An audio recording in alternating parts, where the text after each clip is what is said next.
Breath analyser പരിശോധന കടുപ്പിച്ചു KSRTC. Unit തലത്തിൽ പരിശോധന കർശനമാക്കാൻ നിർദ്ദേശം നൽകി. ഡ്യൂട്ടിക്കെത്തുന്ന മുഴുവൻ പുരുഷ ജീവനക്കാരും സ്റ്റേഷൻ മാസ്റ്റർ ഓഫീസിലെത്തി പരിശോധനയ്ക്ക് വിധേയമാകണം എന്നാണ് നിർദ്ദേശം. സ്ത്രീകളെ പരിശോധനയിൽ പൂർണ്ണമായി ഒഴിവാക്കി. AV ജയശങ്കർ വിവരങ്ങളുമായി ചേർന്നു. ജയശങ്കർ, ആ പരിശോധന കടുപ്പിക്കുന്നതിന്റെ പശ്ചാത്തലം എന്താണ്?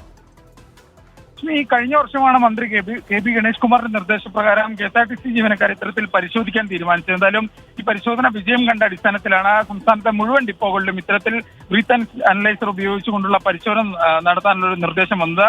കഴിഞ്ഞ ദിവസത്തോടുകൂടി മുഴുവൻ ഡിപ്പോകളിലും ഇത്തരത്തിൽ ഈ മെഷീനുകൾ നൽകിയിട്ടുണ്ട്. 2 യൂണിറ്റ് ബ്രീത്ത് അനലൈസറുകളാണ് നിലവിൽ നൽകിയിരിക്കുന്നത്. ഒന്ന് ഈ KSRTC ബസ് ഓടിക്കുന്ന ജീവനക്കാരെയും മറ്റൊന്ന് വർക്ക്ഷോപ്പുകൾക്കും ആണ് നൽകിയിരിക്കുന്നത്.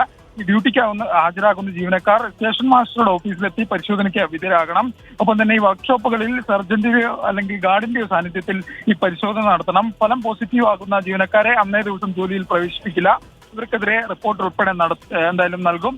ഈ സ്ത്രീകളെ പരിശോധനയിൽ നിന്ന് എന്തായാലും ഒഴിവാക്കിയിട്ടുണ്ട്. നേരത്തെ സ്ക്വാഡുകളും ഒപ്പം തന്നെ തിരഞ്ഞെടുക്കപ്പെട്ട ചില ഡിപ്പോകളിലുമായിരുന്നു പരിശോധന. എങ്കിൽ ഇനി സംസ്ഥാനത്തെ മുഴുവൻ ഡിപ്പോകളിലും എല്ലാ ദിവസവും ഈ പരിശോധന ഉണ്ടാകും. പക്ഷേ തൊഴിലാളി സംഘടനകൾ ഇതിൽ അപാകതയുണ്ടെന്നൊരു ആരോപണം ഇതിനകം തന്നെ ഉന്നയിച്ചിട്ടുണ്ട്. അവരെന്തായാലും ഈ വിഷയവുമായി ബന്ധപ്പെട്ട് ചെറിയ പ്രശ്നങ്ങൾ അവർക്കിടയിലുണ്ട്. അത് മന്ത്രിയെ തന്നെ അറിയിക്കാനുള്ള ഒരു നീക്കവും തൊഴിലാളി സംഘടനകളുടെ ഭാഗത്തുനിന്നുണ്ട്. അശ്വിൻ.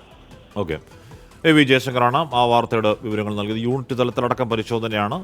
എന്തായാലും സ്ത്രീകളെ പരിശോധനയിൽ നിന്ന് പൂർണ്ണമായി ഒഴിവാക്കിയിട്ടുമുണ്ട്.